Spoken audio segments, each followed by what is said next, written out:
Welcome to Interview, the recruitment podcast. The experts you'll hear from are John Geltema, who will speak from the recruiter's perspective, Mark Bassett, who represents the candidate's perspective, and Debarshi Chaudhary, who will address the tech employer's perspective to the discussions. In this episode, we will cover reference checks. Specifically, we will talk about how thoroughly you should check candidate references and the big benefit of using background checks to grow your business. We'll also cover some of the obstacles that you may run into while doing background checks and how technology can help overcome just that. So to start off with our first question, what do you mean by using reference checks as a business development tool, and how does that actually work? Hey, let me actually step back and put this in context, because I think there's some confusion sometimes when we talk about reference checks and background checks, especially on the client side. Reference checks, when we say reference checks, we're talking about having conversations with a candidate's employer, people that he or she has proved that we can talk to. So ex-managers, peers, customers. It's a conversation and a discussion of their qualifications and their self in the role. A background check is usually something we would outsource, and most companies would, that has more to do with, does this candidate have any legal problems, any credit or financial history, criminal, DMV, different things like that, and there's different levels of that. So most of what we're talking about here is the reference check. Now, there's also legalities involved, and we should probably cover that too. I don't know that's on our list, but the fact that, and most people don't realize this, but we can really only speak to those people that a candidate has supplied to us, 2, 3, 4 references. Notwithstanding knowing somebody at the company, every client I've ever encountered says, when they do, they're like, oh, I know the CTO over there. Let me go do a backdoor check.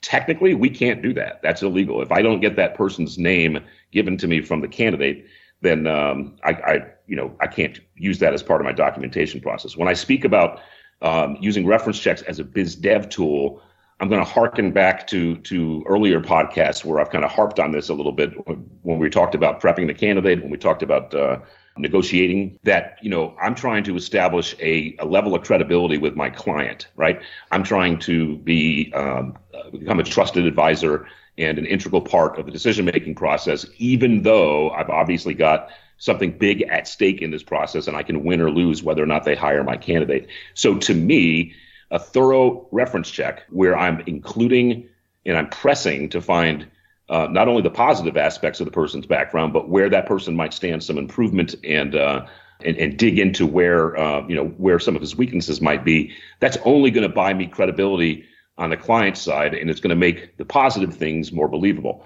And I preface all that because the same thing is happening in the actual reference, right? If I have an opportunity to speak for 15 or 20 minutes with an executive in a prospect or a company that I don't have as a client, what better opportunity than to show how thorough we are? I want that employer who I'm speaking to somehow get to the mindset of, wow, I wish my candidates were documented like this by my recruiters.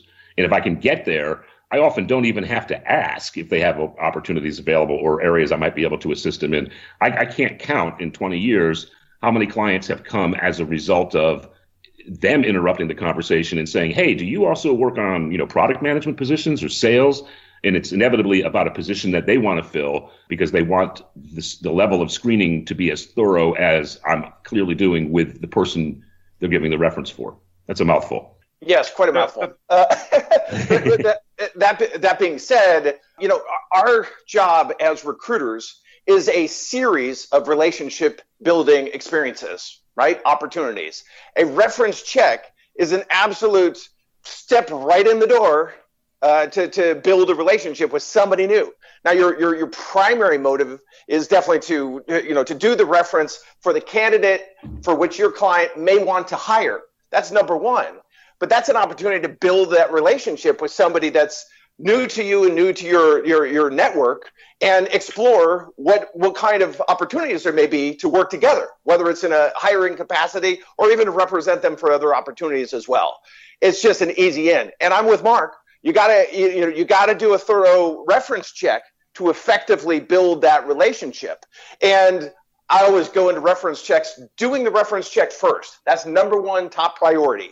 If I feel like that conversation, and 9 times out of 10 it does, but if I feel that conversation towards the end has built up such a rapport and they've been impressed with my approach and process, and I've been impressed with theirs for that matter, it's an easy switch to end the conversation to say, hey, you sound like a great person.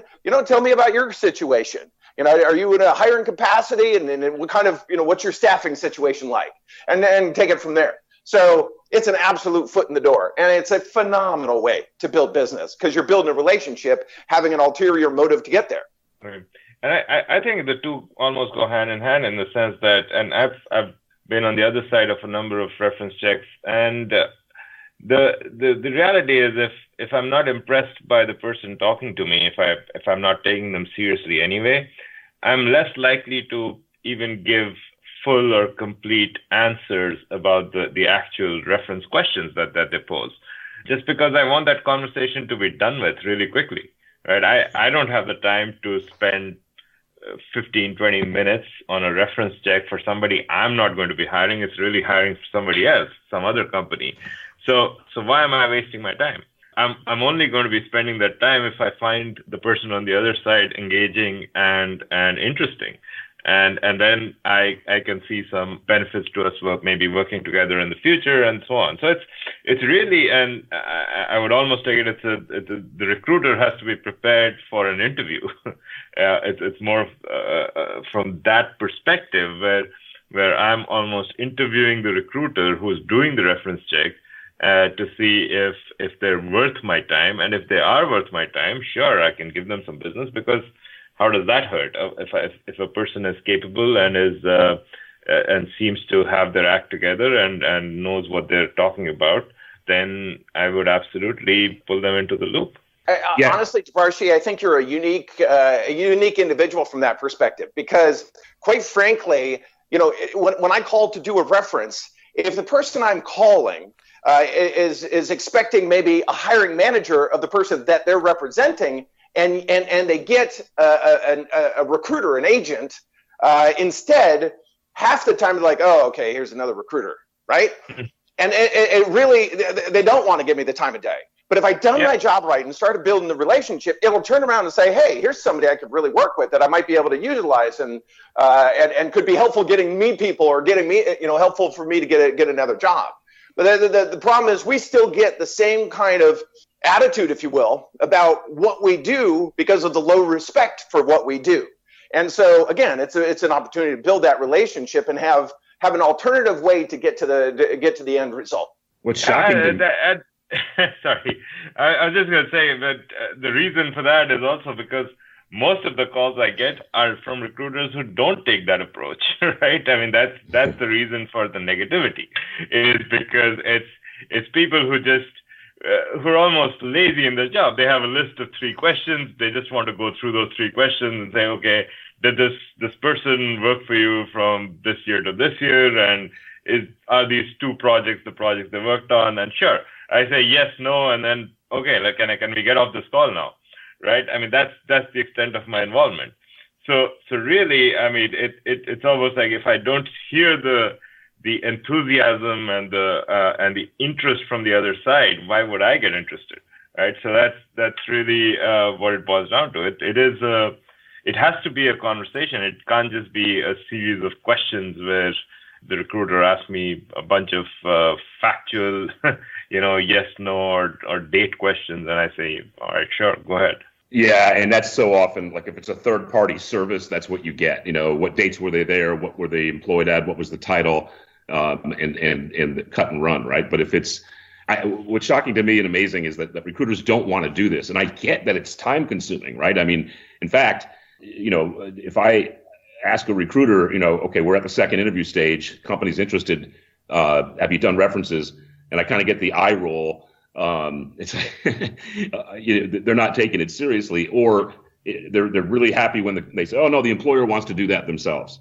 It's like, that's a really missed opportunity for us, because for me to be able to go in and to your point, Tabarshi, to share real thorough information and to dig, like where I might even go as far as to email that person ahead of time and scheduling the call and saying, Bill Johnson's given you as a reference. I understand he worked for you for 3 or 4 years at this particular place in this role.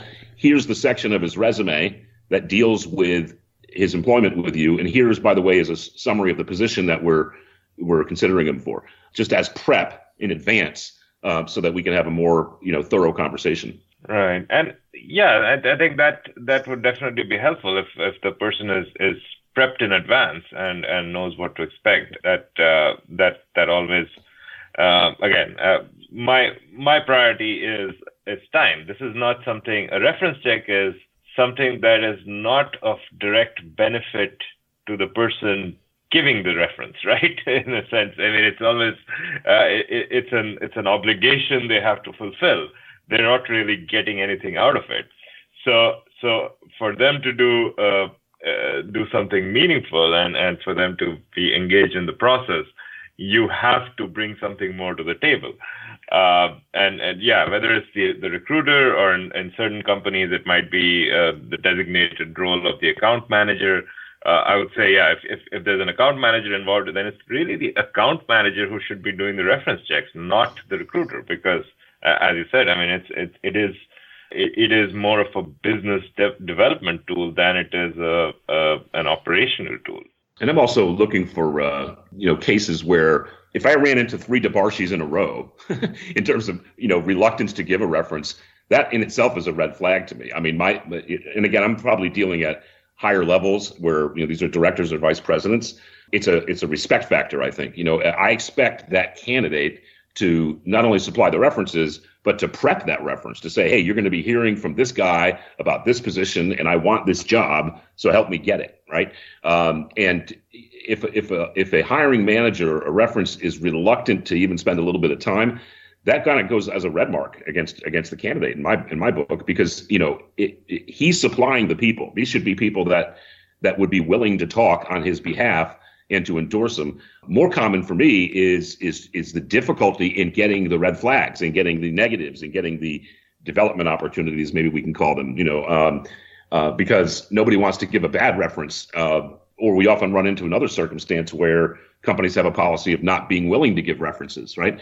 So I might say, if I run into that and the VP of XYZ says, no, it's our policy, we don't give references, I might circle back to that same person and say, would you be willing to be a personal reference on him, not a professional reference, to speak to him as someone you've worked with for 4 or 5 years? If he's not willing to do that, that's a concern for me. How would you get around, I guess, eliciting the negative stuff? I'm just curious. You mean how do we get it? Or yeah, exactly. Presumably, like if I'm giving you 3 references, they're probably my people I know will, in all probability, give a good reference, right? I'm not otherwise giving you their names.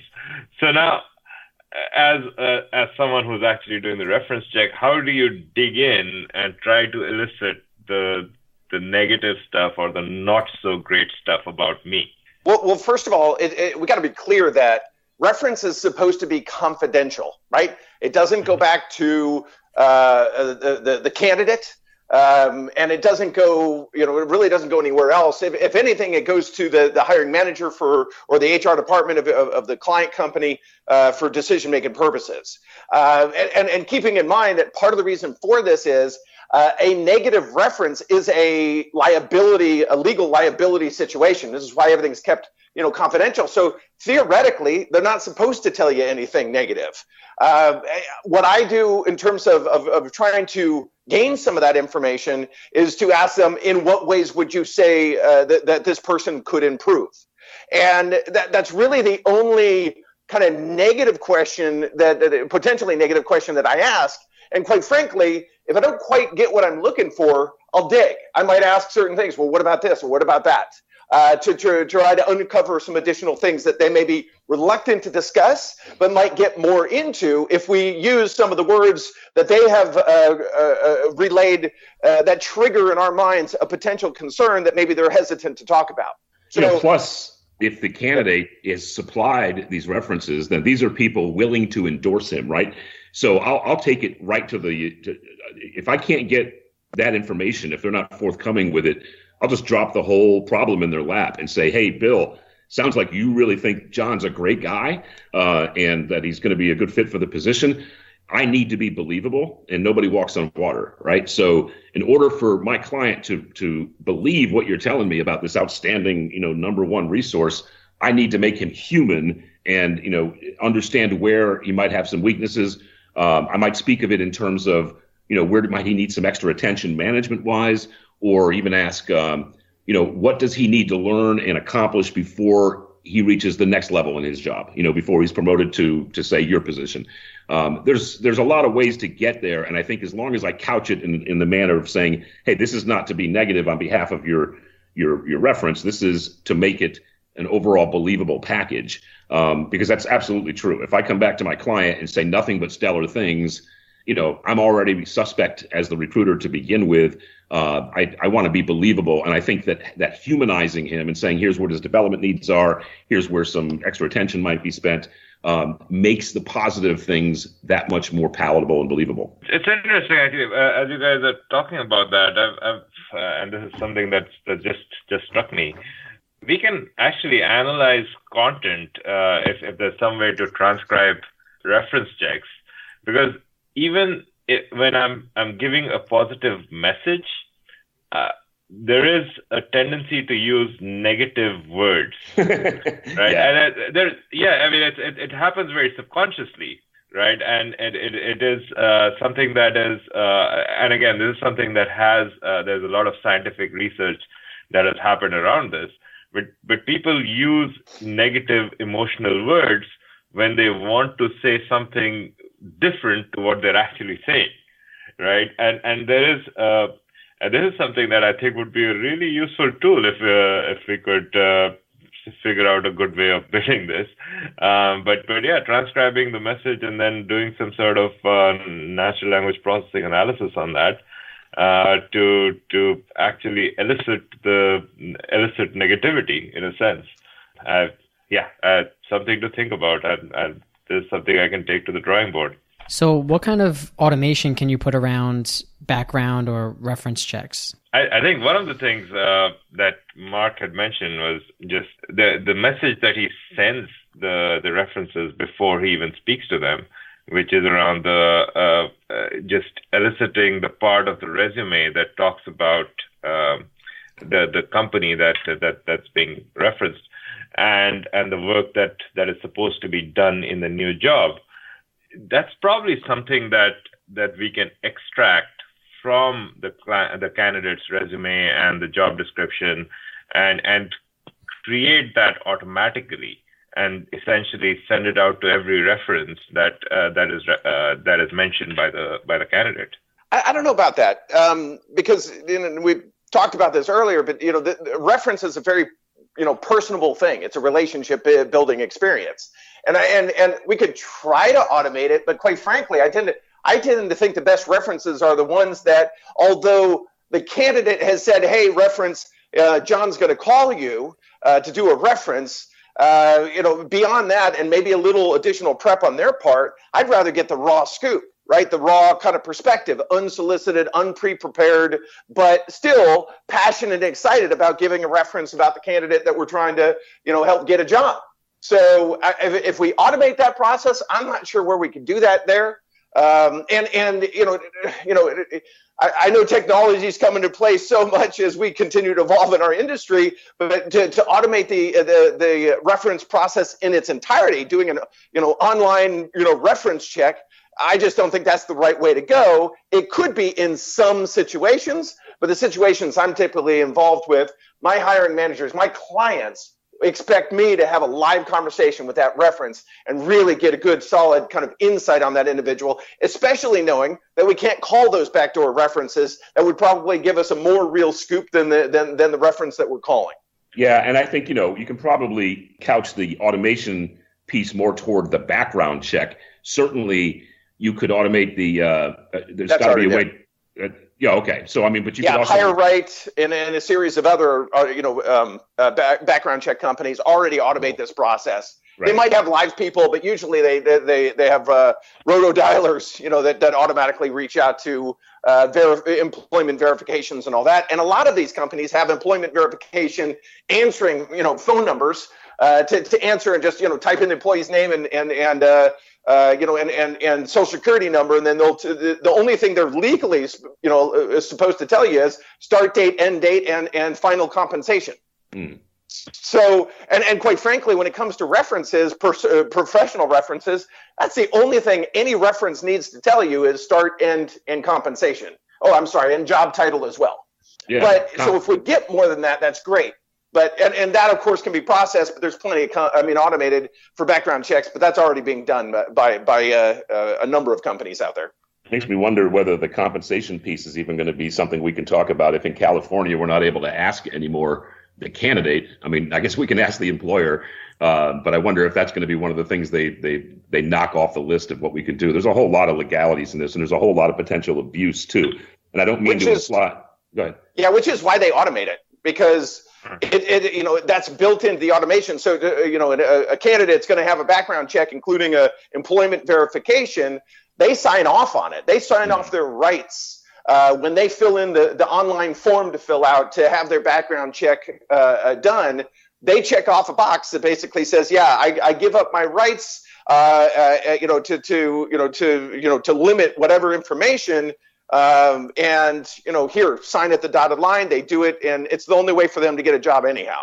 And they have to automate it because if you have a live person do it, live person may have mistakes. And as a result, those mistakes are liabilities, legal liabilities, which of course a potential employee could utilize in a prosecution of some sort.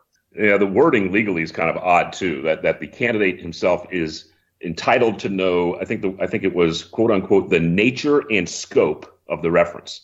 So a candidate will take that and say, well, how was my references? I can't tell him the result of his references. I mean, to me, nature and scope means these are the questions I'll be asking. This is the information I'll be seeking. But in terms of, it's a delicate issue. What do you do with a good guy who, one of his references is burying him? I can't go say, don't use Bill Johnson as a reference anymore. And the only thing I can say is I need additional references, right? Because these are key. I mean, as much as a personality profile, as much as the interview process, companies make decisions whether or not to hire based on the feedback they get in this process, right? And if there's somebody saying this guy's not up to the job, they're not going to hire him. You know what, though? I agree and disagree, because I think, and what I find with most of my client managers, the references is more of a formality. If they had concerns, which a lot of times they'll probably have some sort of concern, they're hoping the references will reconfirm or counteract any concerns they have. And if they reconfirm those concerns, then again, it's a management and a training opportunity that they're aware of going into the hiring of that individual with their eyes wide open. If it counteracts, then it's something that they still kind of keep in mind just in case, but that counteract is reconfirming or reassuring for them in making the right decision to hire that resource. So I mean, actually, John, picking up on where this started, the automation piece. So I guess I don't expect the reference check itself to be automated ever. I mean, as you said, that part of it is critical, that there's a human being who knows the job, who knows the candidate, who knows the client, actually does that. I think what can be automated is actually giving both sides enough information prior to this conversation, so that you have the most meaningful conversation possible. And by that I mean essentially, again, just the people on both sides of the phone should know exactly what they're talking about when it comes to the future job prospect, when it comes to the candidate's profile, what they've actually written in the resume.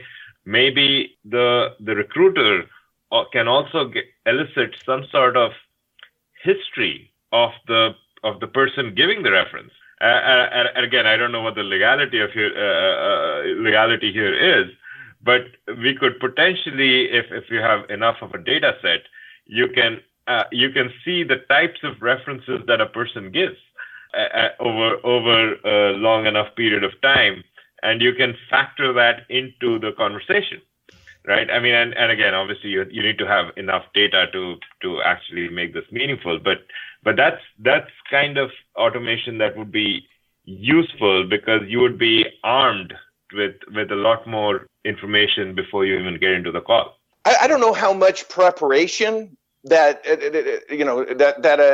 an interview, or I'm sorry, a referencer, a person that's doing the reference, needs or wants to have to prepare for that conversation. I suspect that it takes enough time to do the reference that any additional time put towards preparation for it is time that they're not likely to spend. But maybe in some cases they would. But let me jump back to that.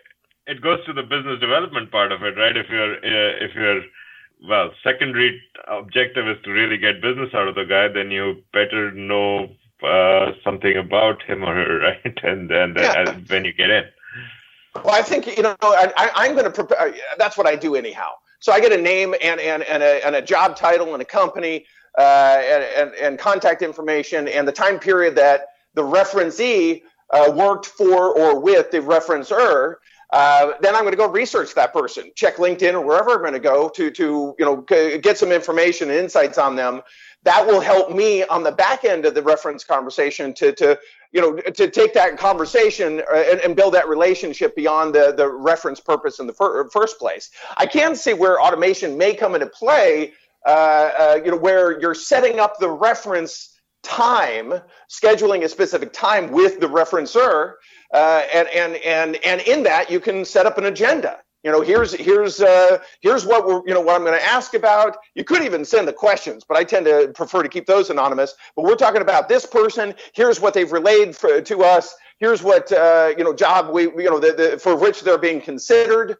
And as much or as little detail as necessary to help that referencer, if they have time and gumption to do so, to get prepared for that conversation, then it's there. I can see how automation can help there.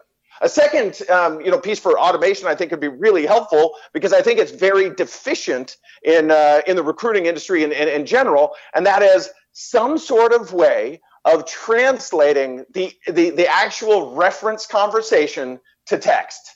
Recording it to text. I mean, shoot, we can leave voicemails and that gets converted to text. But I find that most recruiters don't have the speed of typing or the capabilities of typing while they're doing a reference to take down every word or every point that a referencer provides about a particular referencee. And ultimately, we need to be as accurate as we can with a hiring manager on what information is relayed by those references on behalf of the candidate they're looking to hire.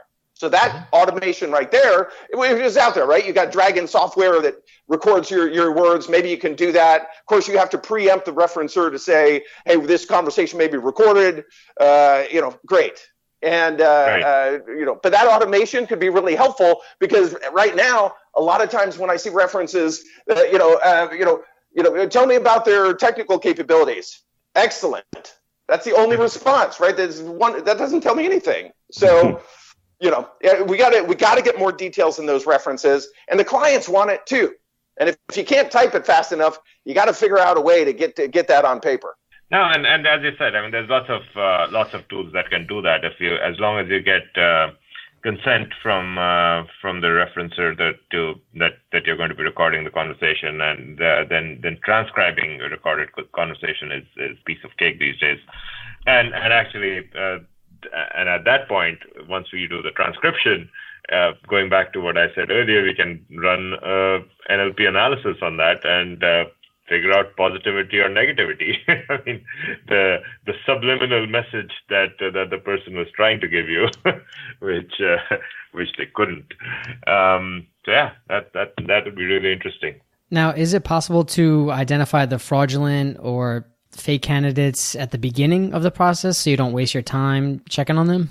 I think it is possible. It is, again, some of the automation that we can build around analyzing resumes.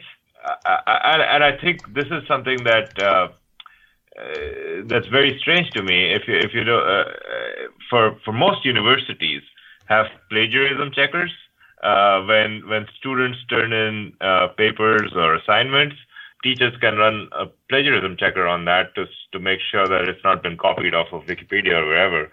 And those are fairly accurate. It's actually strange to me that nobody seems to have built that for resumes. And you can, and I'm pretty sure if we ran that on a typical resume that we get at maybe 40 out of 100, almost 90% of that resume would be plagiarized off of something else, some other resume. And that's a big red flag, and that's something that we can definitely figure out even before we get in.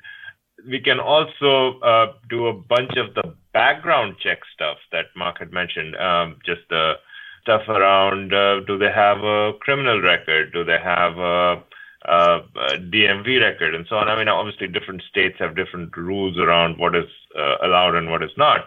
But a lot of that can even be done before the fact, so you don't end up wasting the hiring manager's time, the recruiter's time, and for that matter, even the candidate's time, right? I mean, if the candidate's never going to get hired for the job because of something in their past that's not been expunged from the record, then why make them go through 5 interviews and then a reference check process to even get to that point, right? So might as well tell them up front, hey, there's this one thing on your record, and there's no way you're going to move forward. And it could be as simple as, hey, they want a master's degree and you don't have that, and sure, too bad.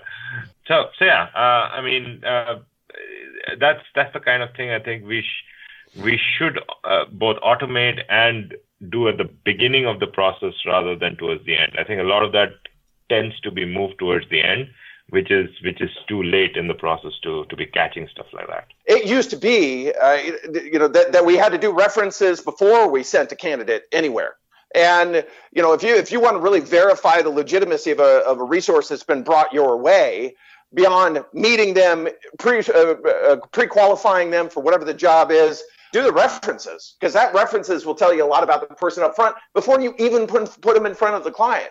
The challenge is these days, clients want them so quickly that they're not even willing to wait until we meet the person in person, let alone do the references. Like Mark said, it takes time to do those references. For every one person I send, I might spend 30 to 45 minutes or longer oftentimes to screen that person, but then an hour or so to do the references. And that's not even including making the phone calls to set up the reference in the first place, coordinating the schedules of the references we're calling. So it's inhibitive of our ability to screen these candidates, from the get-go. Yeah, and I think in that case, Debarshi, if we can automate that part as a pre-reference reference or something, that could certainly help things along. But that's not really the nature of the staffing beast these days. At the executive level, I don't often run into fraudulent or fake candidates. I can't recall a time where someone's not gotten the position because he turned out to be posing as someone else. Because at that point, he's had often 2 or 3 face-to-face interviews and gone through a long process. But like what Debarshi said earlier about looking for those deal killers in the front part of the process, I can't count how many times I've been as clear as possible to say, look, there will be a thorough drug test. This is a security software company that the government contracts with, so they will be checking your criminal history. They won't miss anything. So if there's anything here, let's clear that up now and save each other the time, because I would love to have half of those deals back where it turns out that a person's credit circumstance or their legal status, criminal history, has cost them the job after everything else has been done. Great references, great interview process, or failing a drug test, for instance. I mean, that's, I guess you can't do that. You probably can't automate that, but maybe you can get somebody who's got a clean bill of health that he's demonstrated 3 past drug tests in the last, and so that counts towards him on this time. But man, if we could do any bit of that, and probably the background check of that, the reason why people haven't tried to do it is the cost, right? What's the cost of I've had clients determine not to hire someone that they had an unconditional thumbs up on just by reading the results of the personality profile that was done. Why didn't they do it up front? Because it cost $100 per candidate, right? Whereas, now that they're down to the end of the process, they'll do that. But very often I've seen that kill a deal. So, I mean, there's a tons of things that if we could automate, absolutely would make the process so much more thorough and accurate to reduce those who weren't going to make it through in the first place. I had I was trying to present Applicant to a prospective client in the last couple of weeks, and they came back and said, "No, we're not interested. We prefer the human approach." Now, I think really that's the thing about automation. It really comes down to the culture of the company, how they want to represent themselves out there, not just our client companies, but the agencies. How do they want to represent themselves out there? And finding that fine line balance between automation and that human interchange. If it's all automation, no fun, right? No fun, and it's a transaction and et cetera. If it's all human, there's going to be some mistakes made. There's going to be stuff missed. So you got to find that happy balance. Each company has to determine that for themselves. Each agent and recruiter needs to determine that for themselves as well. All right, let's jump into the next segment, Recruitment Tool of the Week, Applicant Facial Recognition. Who's going to talk about that? I can talk about that. That actually just goes to what we were just talking about. Not really, but there is since Applicant is one of the tools that does automated video interviews, and there's a bunch of tools like it. There's it's not a pleasing trend, but there is something that's going on where essentially we have somebody applying, but somebody else taking the interview, just because they present better or they have a better sense of the job, or they're closer in experience and they know the technology better. And it's very difficult for a recruiter to really figure out who the right person is, because a lot of times the ID photographs are really old. They're smudged. They're small. So even if you ask for the person's passport or driver's license, you can't really tell from the photograph if it's the same person. And what technology allows us to do today, and it's built into Applicant, but there's also other ways you can access this. Facial recognition has come to a point where you can basically look at a video or use the tool to look at a video, and old grainy image of yourself in a driver's license photograph, and it'll tell you with about 95% plus certainty that it's you. And you might be bearded in one picture, you might have a big mustache in the other. It doesn't really matter. It's looking at contours of your face. It projects out how you might have grown over the years or evolved. Your face might have changed over the years, and the amount of the certainty you can get that the right person is taking the interview is actually quite impressive. I mean, it's over 95% in pretty much every case that we've seen so far. So what happens to Barshi, like the applicant in the tool you're talking about is Applicant with a Q, but the applicant with a C, when he applies, he has to upload his driver's license, and then you compare it to the video that they're answering the question on? Exactly. So you basically make that a requirement of the process that they have to upload an ID, right? Whether it's the driver's license or the photograph or their passport, and with an image. And then behind the scenes, the tool basically compares that image with the person who's actually taking the interview.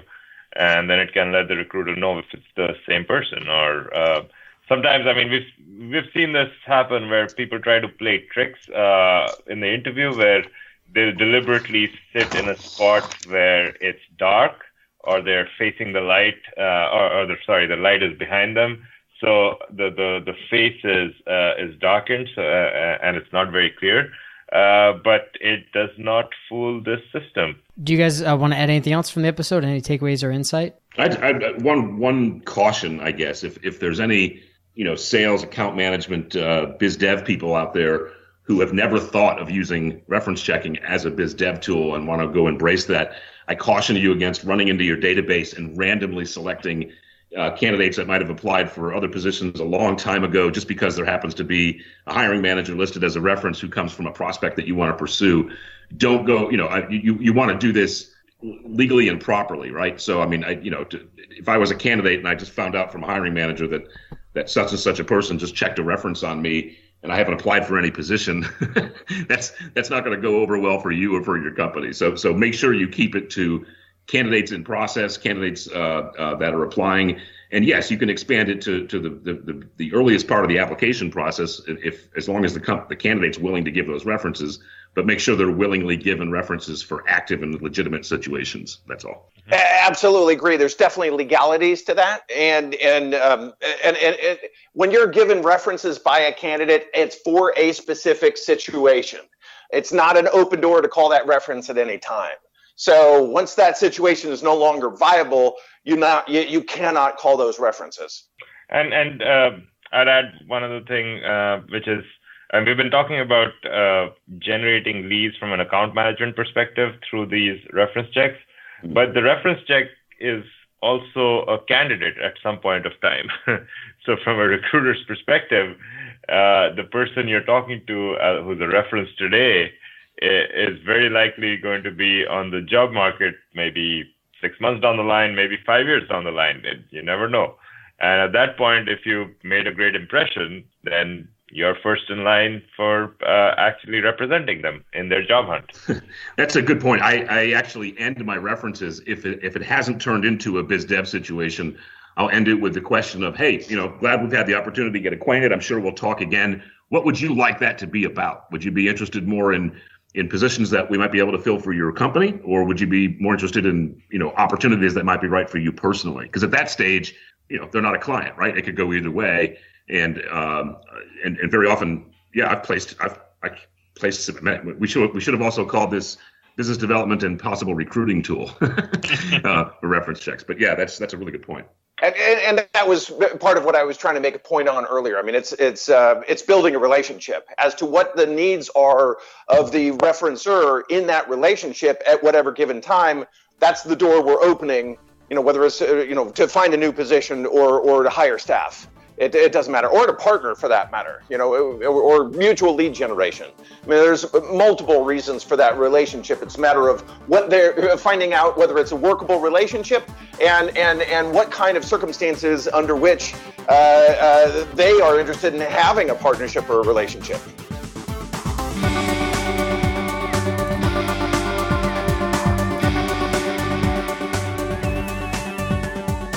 All right. Well, thanks for listening in. If you have any comments or suggestions for the topics that you want us to discuss in the future, reach out to us via email at interview@inamics.com or on Twitter.